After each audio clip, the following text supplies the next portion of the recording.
नमस्कार दोस्तों, आप देख रहे हैं मन्नत समाचार। इस समय आजमगढ़ विधानसभा जो है लालगंज में हम मौजूद हैं। जनता के बीच में आप लोग जा रहे हैं, आप लोग कितनी मजबूती से लड़ रहे हैं? देखिए, हम लोग बहुत मजबूती से लड़ रहे हैं। हम पूरे उत्तर प्रदेश में हमारी आंधी चल रही है। आज तीसरे चरण का मतदान हो रहा है और हम आज वहां से भाजपा को साफ करने जा रहे हैं। पहले दो चरण में जो सारी रिपोर्टें आई हैं उसमें हम बहुत मजबूत हैं और 100 तो हमने पहले दो फेज में ही क्रॉस कर लेते। जब तक पश्चिम में ये 7वें फेज का चुनाव होगा, पूर्व में 7वें फेज का चुनाव होगा, आप देखिएगा हम भारतीय जनता पार्टी का यहाँ से उत्तर प्रदेश से सुपड़ा साफ कर देंगे। बीजेपी जो है बार बार ये विकास की मुद्दाओं को लेकर के क्षेत्र में दावा करती है, उस पर कितना मतलब? देखिए, आप मीडिया के बंधु लोग, आप लोग मुझसे ज़्यादा बेहतर बता सकते हैं। मैं प्रवक्ता हूँ, मैंने कई चैनलों पे पूछा कि 5 ईंट वो गिना दें, 5 नई ईंटें वो गिना दें जो भारतीय जनता पार्टी ने रखी हो। उनके पास बताने को ना, उनके मुख्यमंत्री के पास ये बताने को ना, माननीय प्रधानमंत्री जी को बताने को ये चीज़ें हैं कि 5 नए काम उन्होंने क्या किए हैं, वो नहीं बता पाएंगे। 5 साल सरकार चलाई, सिर्फ चीर निद्रा में सोते रहे। सिर्फ घोषणा मंत्री, जैसे 15 लाख एक चुनावी जुमला था, उसी तरह ये जुमलों की सरकार है, जुमलेबाजों की सरकार। जिस तरह से कांग्रेस हुआ, बीजेपी हुआ, बीजेपी कहती है कि हमने किसानों को निधि दिया। देखिए, इन्होंने किसानों को निधि नहीं दी, इन्होंने किसानों को रौंदा। और आपने देखा होगा कैसे अजय मिश्रा टेनी के बेटे को अभी क्या न्याय मिला किसानों को, सबने देखा है। उसने थार से रौंदा, सबके पास प्रूफ था, सारी चीजें थी। उसके बाद किसानों के साथ ये हुआ। आजाद भारत के इतिहास में 378 दिन, आप मुझे बताएं, क्या किसानों ने कभी आंदोलन किया था? क्या आज सबसे महंगी बिजली उत्तर प्रदेश में नहीं मिल रही है? ये मेरा सवाल है। क्या आज खाद के दाम दुगने नहीं हो गए? क्या डीएपी मिल रही है किसानों को? साफ करोगे कुछ नहीं। जब हमने घोषणा पत्र में कहा कि हम सिंचाई के लिए बिजली मुफ्त करने जा रहे हैं, तो आपने कहा हम 50% मुफ्त कर रहे हैं। तो जो 4.5 साल आपने वसूली है, क्या उसको आप जनता को वापस करेंगे, किसानों को वापस करेंगे? इसका जवाब भारतीय जनता पार्टी को देना चाहिए। बीजेपी ये भी दावा करती है कि जैसे कि अगर रोड और सारी चीजों को हमने गड्ढा मुक्त कर दिया। मित्र, आप इसी लालगंज की सरजमी पे हैं।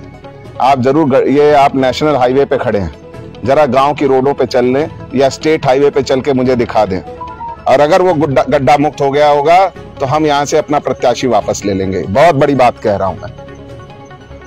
ये सिर्फ झूठ बोलते हैं, सिर्फ जुमला बनाते हैं। हर साल इन्होंने गड्ढे भरने का काम किया, उससे मोटी कमाई करी है।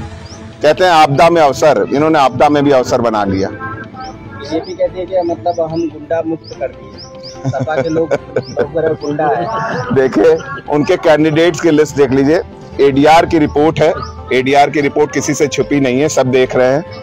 उन्होंने जितने प्रत्याशी उतारे हैं अपने सहयोगियों के साथ मिलकर, अगर 403 विधानसभा पे, तो उसमें से 210 प्रत्याशियों के ऊपर 2 से ज्यादा आपराधिक मुकदमे दर्ज हैं और वो शुचिता की राजनीति की बात करते हैं। बड़ा हास्यास्पद लगता है ये बयान उनका। अच्छा, आप लोग गाँव लगभग डोर टू डोर मिल रहे लोगों को, तो क्या लगता है माहौल क्या रहा? कितने तगड़े से आप लोग अपने? देखिए, मैं लालगंज में हूँ, मैं पूर्वांचल में कई जिले देख रहा हूँ। लालगंज मेरा घर है, तो ये मेरा घर में मैं डोर टू डोर कर रहा हूँ। यहाँ हम रिकॉर्ड मतों से जीतने जा रहे हैं। जनता एकदम अपार समर्थन हमें दे रही है, चारों तरफ जन सैलाब हमारे साथ जुड़ रहा है। पर क्योंकि कोरोना प्रोटोकॉल और जो भी चुनाव आयोग के नियम है, इस वजह से हम अपने सहयोगियों को मना कर रहे हैं कि भाई आप हमारे साथ मत आओ, आप अपने बूथ को मजबूत करो और वो बूथ मजबूत करने में लगे हों। अभी जो आप जिस लालगंज विधानसभा में हैं और किस मुद्दाओं पे आप लोग डोर टू डोर संपर्क? देखिए, महंगाई मुद्दा है। सबसे बड़ा मुद्दा तो महंगाई है। 300 यूनिट बिजली हम फ्री देने जा रहे हैं, हम उसकी बात करें। हम बेरोजगारों को रोजगार देने की बात कर रहे हैं। हम किसानों को सिंचाई के लिए बिजली मुफ्त देने की बात कर रहे हैं। हम खाद का दाम कम करने की बात कर रहे हैं। हम 10 रुपए में थाली, समाजवादी थाली देने जा रहे हैं। हम राशन के जो है 5 साल देने जा रहे हैं। हम 22 लाख जो पेंशन कर्मचारी हैं, जो सरकारी कर्मचारी, उनको पेंशन देने जा रहे हैं। तो ये सारे हमारे बड़े जमीनी मुद्दे हैं। हम जनता के लिए चुन के अपने लिए, जनता हमें चुनने जा रही है, तो हम जनता के लिए काम करना चाहते हैं। मेरा नाम संदीप कुमार राय है, मैं लालगंज विधानसभा का रहने वाला हूँ। सपा के समर्थक है जी, सपा के समर्थक है। बीजेपी दावा करती है जी कि हमने गांव-गांव एकदम विकास की लहर बहा दिया। जी जी, हमारे आगे कोई टिकेगा नहीं। जी जी नहीं। पहले मैं आपको बता दूं, पहले तो मैं किसान हूँ। गांव-गांव इन्होंने सांड छोड़ा है, ठीक है। सांड इतना, ये बीजेपी कहती है कि मैं बनवा दिया हूँ। आपके पास जो है कैमरा है, वीडियो कैमरा ले करके आप किसी गांव में, आप इस इतने बड़ा गांव यहाँ पे है, आप यहीं पर देख लीजिए, इसी गांव में जाकर देख लीजिए कि किसानों की फसल के साथ क्या हो रहा है। ये दुगनी करने की बात कर रहे थे कि हम आय को दुगनी करेंगे। ये दुगनी तो छोड़िए, जो हमारी आय होती थी वो भी आय हमारी कम कर दिए हैं। जो है न हमें खाद मिली, हम लोग जो है कम से कम 150-150 रुपया बोरी पीछे हम लोग ब्लैक मनी दे करके लेके आए हैं, ब्लैक खाद, और ये कहते हैं हम किसानों के साथ हैं।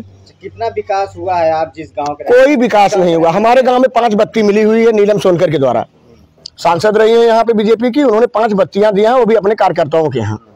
गलियों में अंधेरा है, सड़कें टूटी हुई हैं,